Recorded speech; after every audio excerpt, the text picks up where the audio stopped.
Hello students, welcome to the school science. So we are studying chapter number 11, that is the human eye and the colorful world of class 10. Last classes में हमने human आई के बारे में जाना था, power of accommodation क्या होता है और जो डिफेक्ट्स होते हैं ह्यूमन आई के अंदर उनके बारे में और उनको करेक्ट कैसे किया जा सकता है। ठीक है, तो आज का हमारा टॉपिक रहेगा refraction of light through a prism. Refraction हम पढ़ चुके हैं, लेकिन एक प्रिज्म के थ्रू कैसे रिफ्रैक्शन होता है वो अभी जानेंगे हम। ठीक है, उससे पहले मैंने आपको बोला था लास्ट क्लास में कि आर्टिकल आपको पढ़ना है और इसके बारे में मुझे आपको बताना है कमेंट बॉक्स में। तो इसके अंदर क्या है बेसिकली कि हम आई डोनेशन के बारे में बताया गया है कि एक आदमी की डेथ होने की 4 to 6 आवर्स तक आई है वो निकाली जा सकती है, वो ठीक रहती है after 4 to 6 hours of death, और उसको हम क्या कर सकते हैं, हम डोनेट कर सकते हैं। इससे क्या होता है कि एक पेयर ऑफ आई है वो 2 कॉर्नियल ब्लाइंड पीपल को ठीक कर सकता है। ठीक है, तो 2 लोगों को रोशनी मिल सकती है एक आदमी की आंखों से। ठीक है, तो ये हम आई बैंक में डोनेट कर सकते हैं और कोई ज़्यादा लंबा प्रोसीजर भी नहीं होता है, 10 to 15 मिनट्स ही लगते हैं। So this was all about donation of eye. ठीक है, तो अभी हम पढ़ेंगे refraction of light through prism. तो जो हमने लास्ट चैप्टर था, मतलब चैप्टर नंबर 10, उसमें हमने रिफ्रैक्शन पढ़ा था एक ग्लास स्लैब के थ्रू। ठीक है, तो उसके अंदर क्या होता है, जो ग्लास स्लैब के थ्रू जो रिफ्रैक्शन होता है उसके अंदर जो एमर्जेंट लाइट है, जो एमर्जेंट रे है, वो जो इंसिडेंट रे है उसके पैरेलल आती है।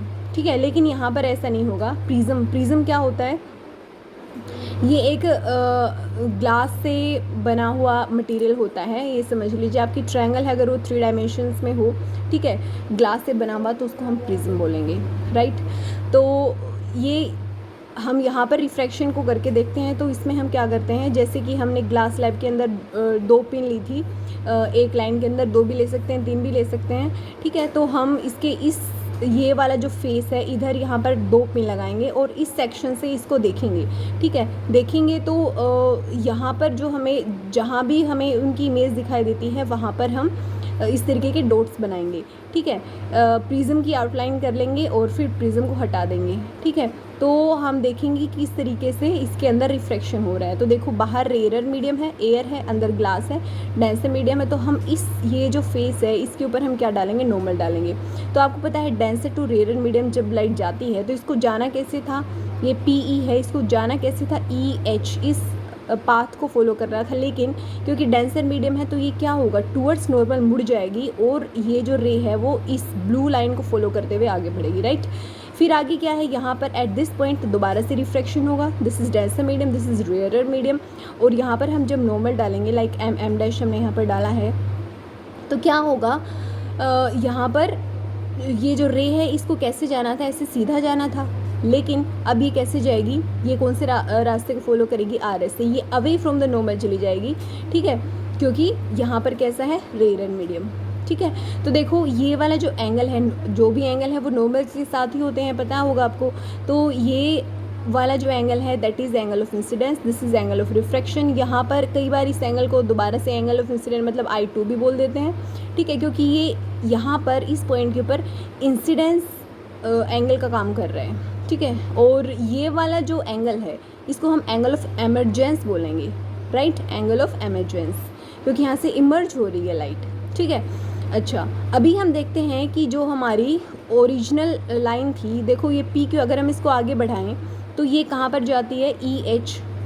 ठीक है, और अभी ये कैसे गई है, एमर्ज कैसे हुई है, RS के थ्रू। तो अगर हम इसको पीछे बढ़ाकर देखें तो ये जो एंगल हमें मिलता है this is known as angle of deviation, मतलब ये अपने पाथ से, अपने रास्ते से कितना विचलित हो चुकी है, कितना पथ भ्रष्ट हो चुकी है, that is known as angle of deviation. ठीक है, ये एंगल हमें बताता है कि इसको ऐसे जाना था लेकिन ये ऐसे जा रही है। ठीक है, तो ये एंगल ऑफ डेविएशन बोलते हैं इसको। ठीक है, तो ये क्या होता है, यही होता है हमारा refraction of light through a prism. इस तरीके से ये लाइट जो है वो रिफ्रैक्ट होती है। ठीक है, अब बहुत ही इंटरेस्टिंग चीज़ हम पढ़ने वाले हैं इस चैप्टर के अंदर, और बहुत सारे क्वेश्चंस के आंसर भी हमें मिलेंगे। तो सबसे पहले जो हम जानेंगे that is dispersion of white light by glass prism. अगर क्या करें, यहाँ पर जो हमने लाइट ली है यहाँ पर हम कोई भी मोनोक्रोमेटिक लाइट ले सकते हैं। मोनोक्रोमेटिक बोले तो मोनो मतलब सिंगल, क्रोमेटिक मीन्स कलर, किसी भी एक कलर की लाइट ले सकते हैं। लाइक यहाँ पे कोई येलो कलर की, ग्रीन कलर की, कोई भी।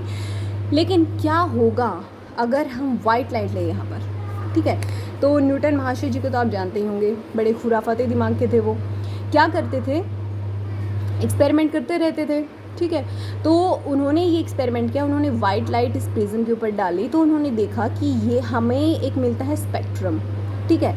ये जो स्पेक्ट्रम है इसका एक्रोनिम है विबग्योर। कैसे विबग्योर विबग्योर क्या होता है, ये देखो सारे अलग अलग कलर्स होते हैं, VIBGYOR, violet, indigo, blue, green, yellow, orange and red, ठीक है। तो ये एक पैटर्न हमें मिलता है और यही पैटर्न रहेगा हमेशा। ऐसा नहीं कि यहाँ पर विबग्योर मिला है, किसी दूसरे प्रिज्म में देख रहे हैं तो कुछ इसका जो सीक्वेंस है वो चेंज हो जाएगा। नो, हमेशा ही ऐसा होगा, ठीक है। तो इसका कंक्लूज़न क्या निकल रहा है, ऐसा क्यों हुआ कि वाइट लाइट है वो इस तरीके के 7 कलर्स का पैटर्न हमें मिल रहा है, ये बैंड हमें मिल रहा है। तो ऐसा इसलिए होता है क्योंकि वाइट लाइट जो है that is made of 7 colours. ये हमें पता कैसे चला, इस एक्सपेरिमेंट के थ्रू ही पता चला, ठीक है। आप खुद से भी एक एक्सपेरिमेंट कर सकते हो, एक डिस्क ले सकते हो और 360 डिग्रीज होते हैं एक सर्कल के अंदर, तो अराउंड ये पड़ेगा 51 डिग्रीज़ के करीब। आप एक एंगल लीजिए और उसके ऊपर उसको 7 पार्ट्स में 7 सेक्टर्स के अंदर डिवाइड कर दीजिए, ठीक है। 7 कलर्स फिल कर दीजिए यहाँ पे विबग्योर वाले और उसको फिर तेज़ी से घुमाइए उस डिस्क को। तो जब आप घुमाएंगे तो आपको 7 कलर्स की बजाय एक सिंगल वाइट कलर दिखेगा, ठीक है। तो उससे प्रूव होता है। सबसे अच्छा प्रूफ जो है वो यहीं पर है। लेकिन देखो यहाँ पर ये जितना एकदम फाइन लाइन से सेपरेट हो रखा है ना, वॉयलेट है, इंडिगो, ब्लू, ये इतना क्लियरली ऐसे सेपरेट नहीं होता है एक्चुअली। धीरे धीरे एक वेवलेंथ ख़त्म होती है, दूसरी स्टार्ट होती है, मतलब पार्शियली ये मर्ज हो रहे होते हैं एक दूसरे के अंदर, ठीक है। तो ये इस तरीके का पैटर्न हमें मिलेगा।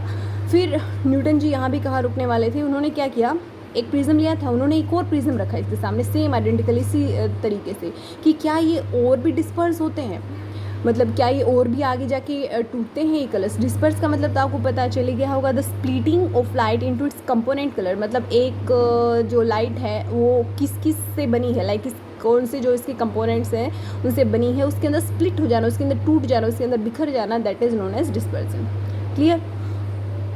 तो उन्होंने देखा कि क्या ये और भी डिस्पर्सन होता है, यहाँ पर क्या और डिस्पर्स होते हैं, तो उन्होंने रखा, लेकिन फिर आगे कुछ भी नहीं हुआ। ये नहीं कि वाइट ये जो स्पेक्ट्रम है वो और जाके और फर्दर कलर्स के अंदर डिवाइड हो गया, तो ठीक है। लेकिन फिर भी वो नहीं रुके, और एक्सपेरिमेंट किया उन्होंने क्या कि एक प्रिज्म को ना उल्टा करके ऐसे रख दिया, ठीक है। तो उसके लिए ये जो स्पेक्ट्रम था वो इंसिडेंट लाइट का काम कर रहा था, और ये क्या हुआ फिर यहाँ पर एकदम ऑपोजिट ऑफ दिस एक्टिविटी हुआ इधर, और वो सारा इकट्ठा हुआ, एंड दैट जो एमरजेंट लाइट थी that was none other than white light. तो इससे प्रूव होता है कि वाइट लाइट ही है जो कि 7 कलर से मिलकर बनी होती है, और अगर इन 7 कलर्स को हम दोबारा से उसी एक तरीके से इकट्ठा करें तो हमें दोबारा से वाइट लाइट मिल सकती है। So this is the recombination of spectrum of white light, an experiment perform by sir Isaac Newton, ठीक है।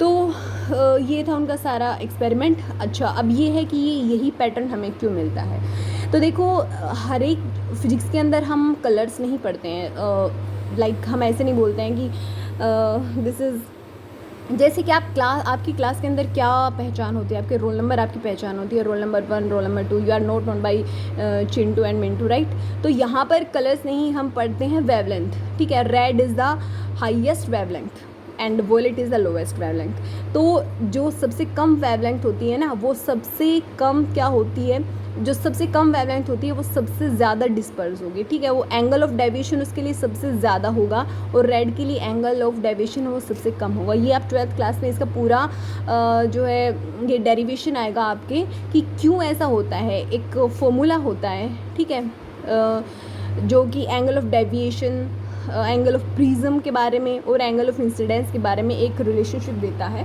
तो फिलहाल के लिए आप इतना समझ लीजिए कि जो रेड कलर है वो सबसे कम डिस्पर्स होगा, उसका एंगल ऑफ डेविएशन सबसे कम होगा, और वॉयलेट है उसका सबसे ज़्यादा होगा। रीज़न इज़ रेड की वेवलेंथ सबसे ज़्यादा होती है, वॉयलेट की सबसे कम होती है। तो देखो, अगर हम एटमॉस्फेयर में आप रेनबो जो देखते हो ना, वो रेनबो है, वो भी इसी का डिस्पर्जन का ही एग्जांपल है। अब वहाँ पर कहाँ प्रिज्म लगाए गए हैं भी? आकाश में हमें तो कहीं नहीं प्रिज्म दिखते, लेकिन फिर भी हमें तो ये दिखता है स्पेक्ट्रम। सो बारिश होने के बाद में जब सन हमारे पीछे होता है, तो उस समय जो एनवायरनमेंट है हमारा, उसके अंदर जो रेन ड्रॉप्स अटकी हुई रह जाती हैं for some time, those rain drops act like prism, वही प्रिज्म की तरह काम करती है। और देखो कितनी खूबसूरत घटना यहाँ पर होती है। सिर्फ यही नहीं कि रिफ्लेक्शन हो रहा है, क्या क्या हो रहा है यहाँ पर आप देखो। Suppose this is rainbow, it acts like a prism, so sunlight comes like this. यहाँ पर क्या होगा, एक मीडियम से दूसरे मीडियम में जा रही है, रिफ्लेक्शन होगा यहाँ पे, ठीक है, और डिस्पर्जन भी होगा। यहाँ पर ये जो है धीरे धीरे 7 क्लास में टूटेगी, लेकिन इतना नहीं होगा, मतलब ये जो बैंड है उसकी विड्थ कम होगी। फिर यहाँ पर क्या होगा, यहाँ पर आई और इधर गई, तो यहाँ पर क्या हुआ, रिफ्लेक्शन हुआ। अंदर में क्या हुआ, रिफ्लेक्शन हुआ यहाँ पर, ठीक है, क्योंकि सेम ही मीडियम में है, इधर से इधर टकरा गई, रिफ्लेक्शन ही तो होता है सेम मीडियम के अंदर चले जाना। लेकिन यहाँ पर क्या हो रहा है, डिस्पर्जन भी हो रहा है। देखो यहाँ पर इस पॉइंट के ऊपर क्या हुआ, दोबारा से रिफ्लेक्शन होगा और डिस्पर्जन भी होगा, ठीक है। तो सनलाइट आई थी और इससे निकलते हुए ये पूरा बैंड के साथ निकल रही है, मतलब रेड विबग्योर के साथ निकल रही है। और यही जो टाइनी ड्रॉपलेट्स हैं, रेन ड्रॉप्स हैं, that act like prism and ultimately what we see is a rainbow, ठीक है। वैसे 2 रेनबो होते हैं। One is the primary rainbow, जिसका स्पेक्ट्रम होता है विबग्योर, ऊपर होता है सेकेंडरी, लेकिन जो सेकेंडरी रेनबो होता है ना, उसकी इंटेंसिटी काफ़ी कम होती है, वो बहुत कम दिखाई देता है। और उसका जो पैटर्न है ना, वो अपोजिट होता है विबग्योर से, मतलब उधर में आर से शुरुआत होगी and up to V violet तक जाएगा वो, ठीक है। और यही नहीं, इसके अलावा हम वाटरफॉल्स में भी देख सकते हैं, ये आपने देखा भी होगा, किसी ने वाटर फाउंटेन है तो वहाँ पर भी हमें देखने को मिलता है रेनबो, ठीक है। तो रीज़न वही है, यहाँ पर क्यों मिलता है, क्योंकि वही जो एयर है उसके अंदर वाटर ड्रॉपलेट्स होती हैं, वही प्रिज्म का काम करती हैं, वो डिस्पर्स कर देती हैं लाइट को और हमें स्पेक्ट्रम मिलता है, ठीक है। अभी हम और जानेंगे एटमॉस्फेरिक रिफ्लेक्शन के बारे में, और हम मतलब जो भी डेली लाइफ में कुछ एक्सपीरियंस करते हैं चीज़ें, उनके रीज़न हमें मिलने वाले हैं, ठीक है। तो देखो, आपने गर्मी के मौसम में देखा होगा, बहुत सारे एक्सपीरियंसेस होती हैं, जैसे कि सड़क पे जब आप जा रहे होते हो तो सड़क पे आपको लगता है कि पानी है ना। ऐसा अगर आपने कभी गर्मियों में ट्रैवल कर रहे हो तो लगता है कि आगे सड़क के ऊपर पानी है, तो ऐसा हमें क्यों फील होता है? देखो, ऐसा एटमॉस्फेरिक रिफ्लेक्शन के कारण ही फील होता है, क्योंकि क्या होता है, जो हमारा अर्थ का जो सरफेस है उसके अराउंड, उसके ऊपर जो एयर है वो गर्म हो जाती है। जैसे कि सरफेस है, ये रोड है समझ लो, तो इसके ऊपर की जो एयर है वो गर्म होगी, एयर है वो ऊपर उठेगी, ठीक है। और फिर इसकी जगह लेने कौन आएगा, ठंडी हवा। तो ये पूरा चलता रहता है। तो इसके अंदर क्या होता है, ये जब गर्म एयर है यहाँ पर, ये जब ऊपर की तरफ उठ रही होती है, तो यही ऐसा आभास देती है like it's water, it's kind of water, actually there is no water there, ठीक है। तो यही क्या होता है आपका एटमॉस्फेरिक रिफ्लेक्शन। मिराज जो होता है, मतलब जो हिरन होता है उसको, डेजर्ट है उसके अंदर, ऐसा लगता है कि आगे वाटर है, वो बेचारा दौड़ता रहता है। तो वो एक्चुअली एटमॉस्फेरिक रिफ्लेक्शन है, कोई वाटर नहीं है, जो कि बेचारी डियर को, जो हमारी हिरन होती है, उसको बेवकूफ़ बना रहा होता है, ठीक है। तो ऐसे एक्सपीरियंसेस हैं रिफ्लेक्शन के कारण। जैसे ट्विंकलिंग ऑफ स्टार्स है, इसको हम समझते हैं थोड़ा सा डिटेल में। तो देखो क्या है, जैसे कि ये हमारी अर्थ है, हमारी अर्थ के ऊपर है एनवायरनमेंट, इसका एटमॉस्फेयर, ठीक है। और ये जो एटमॉस्फेयर आपको पता होगा, अगर इसको हम थोड़ी सी अगर लेयर्स के अंदर डिवाइड कर दें, लाइक फिलहाल समझने के लिए हम 2-3 लेयर्स बना देते हैं, राइट। तो हमें पता है कि अर्थ जो है ना, अर्थ उसकी जो सबसे करीब है वो सबसे ज़्यादा डेंस है, ठीक है। वो यहाँ पर जो एयर है और वटेवर जो भी एयर को कंस्टिट्यूट करने वाली चीज़ें हैं, यहाँ पर डेंस है, ठीक है। लेकिन इससे ऊपर जैसे जैसे हम ऊपर की तरफ जाते हैं थोड़ा रेयर होता जाता है, ऊपर और भी रेयर है। मतलब आपको पता है ना, ऑक्सीजन, ये वाला क्वेश्चन आता है कि ऑक्सीजन है वो ऊंचाई के साथ कम होती जाती है। So oxygen is just the identification, because we can feel oxygen, since we inhale oxygen we can identify that the level of oxygen is getting down. लेकिन सारी की सारी गैसेज, सारी की सारी एयर को कंस्टिट्यूट करने वाली चीज़ें सभी कम होती हैं। तो देखो, डेंसर मीडियम, फिर उससे रेयरर, फिर बाहर सबसे रेयरर। तो देखो यहाँ पर क्या होता है, रिफ्रैक्शन हो रहा है। जैसे कि एक रे ऑफ लाइट आई, कहीं से भी आई, सपोज स्टार से आई, ठीक है। तो बाहर रेयरर मीडियम है, बाहर के कंपेयर, बाहर तो वैक्यूम है ना, तो अंदर क्या है, इसके कंपैरिजन में डेंसर मीडियम है। अगर हम यहाँ पर क्या डालें, नॉर्मल डालें, तो इस रे को ऐसे जाना था ना, लेकिन ये अब कैसे जाएगी, ऐसे जाएगी। ठीक है, क्या होगा, बाहर एयर है डेंसर, तो इसको ऐसे जाना था, नॉर्मल की तरफ मुड़ जाएगी, ऐसे जाएगी। ठीक है, फिर हम यहाँ पर दोबारा से ये डालेंगे, नॉर्मल डालेंगे, तो यहाँ पर रेयरर है, अंदर डेंसर है, इसके कंपैरिजन में तो डेंसर ही है, तो ये भी सीधा जाने के बजाय नॉर्मल की तरफ मुड़ जाएगी। ठीक है, यहाँ पर फिर से नॉर्मल डालेंगे तो यहाँ पर फिर से मुड़ जाएगी, और यहाँ ऑब्जर्वर तो इसके सरफेस के ऊपर होगा। तो देखो अल्टीमेटली लाइट कैसे आ रही है, ऐसे। अगर हम इसको पीछे की तरफ बढ़ाएं, like this this this this this, तो हमें जो है, चाहे वो स्टार है कुछ भी है, वो उसकी एक्चुअल पोजीशन कहाँ दिखेगी, यहाँ पर, क्योंकि ये मुड़ के जो है अल्टीमेटली तो यहाँ पर आ रहा है। इसको पीछे बढ़ाएंगे तो हमें स्टार कहाँ दिखेगा, एक्चुअली स्टार कहाँ पर है, यहाँ पर, और हमें दिख कहाँ रहा है, यहाँ पर। अब ये तो है कि स्टार की हमें एक्चुअल पोजीशन दिखाई नहीं दे रही है, हमें स्टार की एक्चुअल पोजीशन दिखाई नहीं दे रही है। स्टार एक्चुअली यहाँ पर है और हमें दिख कहाँ रहा है, यहाँ पर। फिर है ट्विंकलिंग। ट्विंकल का मतलब है कि वो एक बार मध्यम दिखाई दे रहा है, एक बार उसकी इंटेंसिटी ज़्यादा दिखाई दे रही है, एक बार उसकी इंटेंसिटी कम दिखाई दे रही है। तो ऐसा क्यों होता है, हमें, आपको पता है कि अर्थ है वो अपने एक्सिस के ऊपर घूमती है, राइट। तो इससे क्या होता है कि ये ऐसा कोई फिक्स नहीं है कि यहाँ पर डेंसर है फ़िलहाल तो उतना ही डेंस रहेगा, क्योंकि हवा है, घूमती रहती है, अर्थ घूम रही है, तो हवा भी, हवा का आपको पता है करंट की जो डायरेक्शन, एयर करंट है वो भी होता है उसकी वजह से, तो वो उतना ही डेंस नहीं रहता जितना अभी इस पर्टिकुलर टाइम के ऊपर है। Similar situation happen with the upper layers. तो ये क्या होता है, जो गहराई है, जो डेंसिटी है ना एयर की, वो चेंज होती रहती है। तो एक बार कम हुआ, एक बार ज़्यादा हुआ, तो इस वजह से जो रिफ्रैक्शन है ना वो अफेक्ट होता है, और रिफ्रैक्शन के अफेक्ट होने की वजह से जो इंटेंसिटी आ रही है एक स्टार की, इससे वो क्या होगी, वो भी अफेक्ट होती है। तो कभी ज़्यादा इंटेंसिटी आई, कभी कम इंटेंसिटी आई, कभी ज़्यादा कभी कम, तो हमें कैसा फील होता है कि स्टार है वो ट्विंकल कर रहे हैं, वो क्या कर रहे हैं, एक बार मध्यम, एक बार तेज़, इस तरीके से लाइट वहाँ से आ रही है। लेकिन एक्चुअली ऐसा नहीं होता है। Actually the reason behind twinkling of the star is nothing but environment. ठीक है, सो एक क्वेश्चन हो रहा है कि प्लैनेट है वो क्यों नहीं ट्विंकल करते हैं। भैया प्लैनेट कैसे ट्विंकल करेंगे, कैसे वो दिखाई देंगे हमें ट्विंकल करते हैं, वो तो हमारे बहुत करीब है, अर्थ है, अर्थ के कंपैरिजन में जो स्टार्स या और चीज़ें उनके कंपैरिजन में प्लैनेट्स तो बहुत करीब है। तो वहाँ से लाइट है ना वो एक रे के रूप में नहीं आती है, एक बीम के रूप में आती है। बीम और रे में क्या डिफरेंस होता है, रे तो एक सिंगल लाइन होती है, beam is a combination of number of rays, right. तो वहाँ से बीम आती है भैया, और बीम है ना, बीम रिफ्रैक्ट नहीं करती। ठीक है, तो ये रीज़न है। ठीक है, अच्छा अगर हम मान लें कि भाई प्लैनेट है, उसके अंदर नंबर ऑफ पॉइंट्स हैं, ठीक है, और हम ऐसा मान लें कि वहाँ से अलग अलग में से रेज आ रही हैं, तो भी क्या है, उसका जो ओवरऑल इफेक्ट है वो क्या हो जाएगा, कैंसिल आउट हो जाएगा। The total variation in the amount of light entering our eye from all the individual point size sources will average out to 0, therefore nullify the twinkling effect। इसलिए हमें कोई twinkling effect इसका दिखाई नहीं देता है। अच्छा, advance sunrise and delayed sunset. आपको ना एक्चुअली सनराइज हुआ नहीं होता है, लेकिन आपको पहले ही दिख जाता है सन। और इतना ही नहीं, एक चीज़ और, सन जो है एक्चुअली छिप चुका है लेकिन आपको अभी भी दिखाई दे रहा है, मतलब डिलेड सनसेट। और इस सब में पता है आपको पूरा ना 2 मिनट का सुबह में धोखा होता है और 2 मिनट का शाम में धोखा होता है।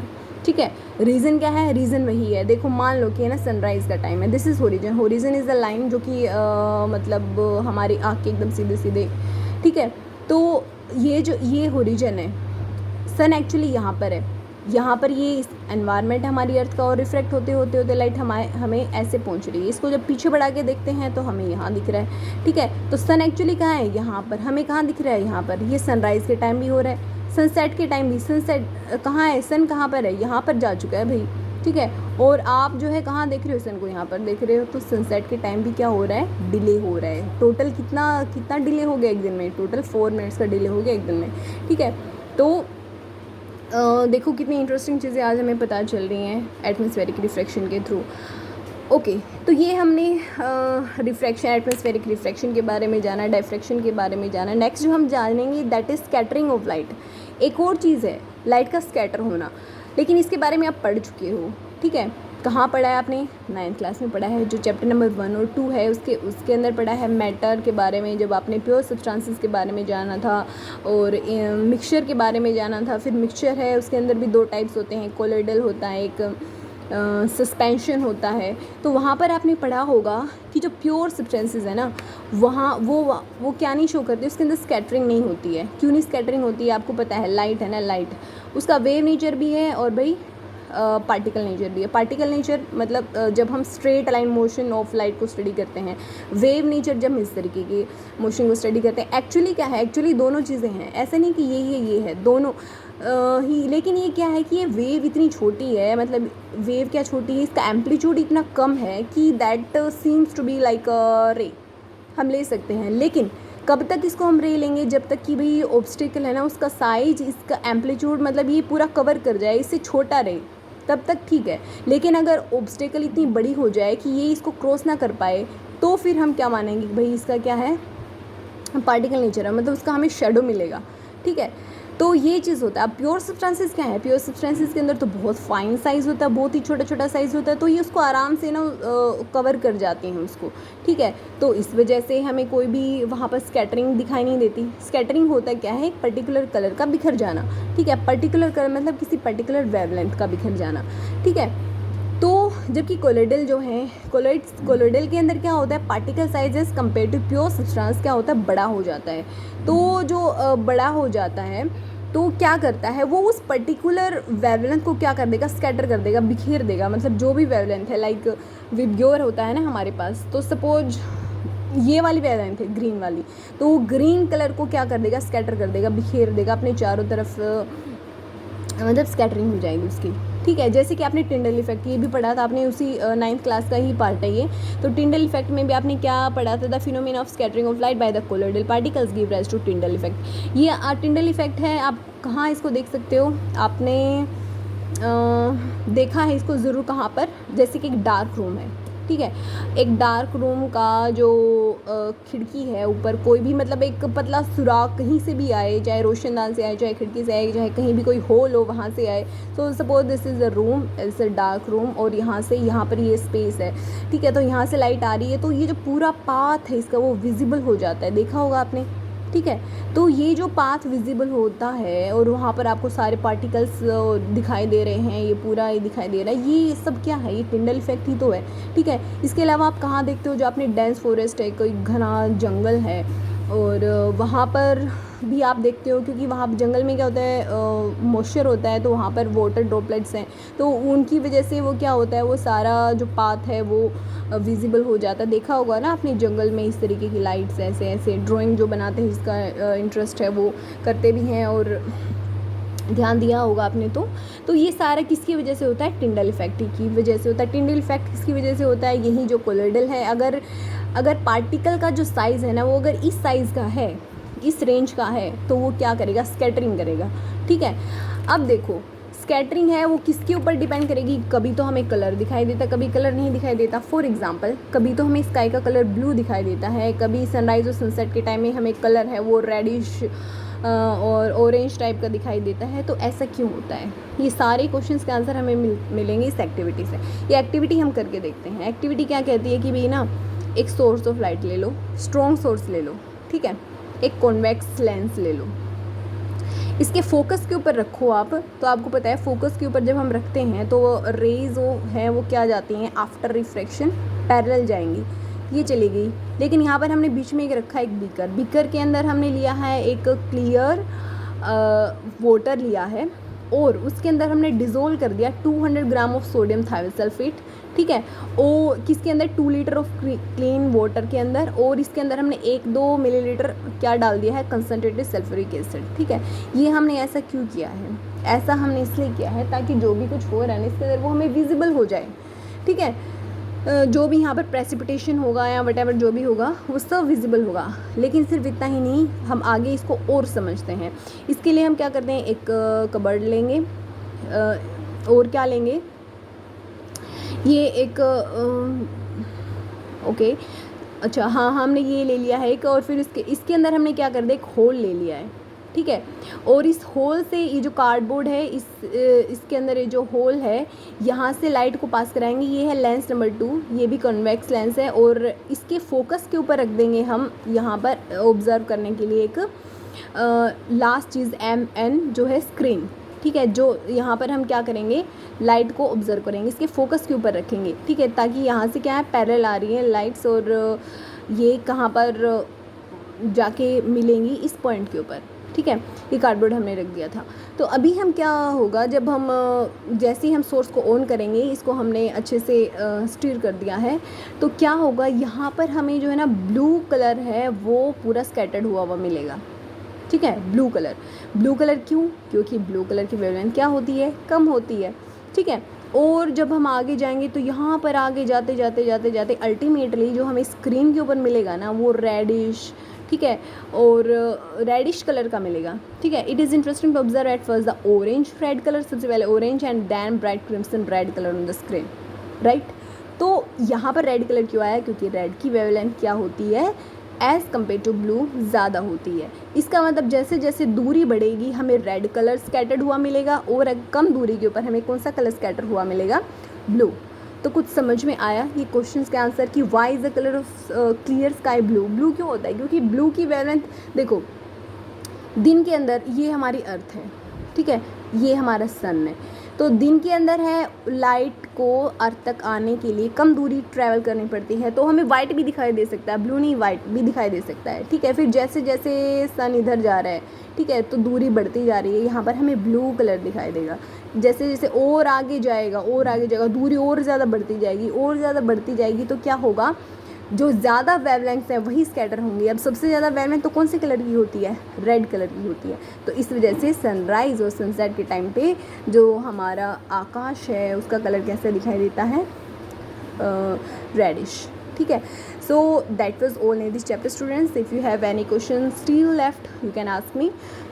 And if you are new to my channel, do not forget to like, share and subscribe, and please press the bell icon so that whenever I upload a new video you get notified. Thank you, have a great day, and if you have any question please be free to ask in comment box or however you can approach.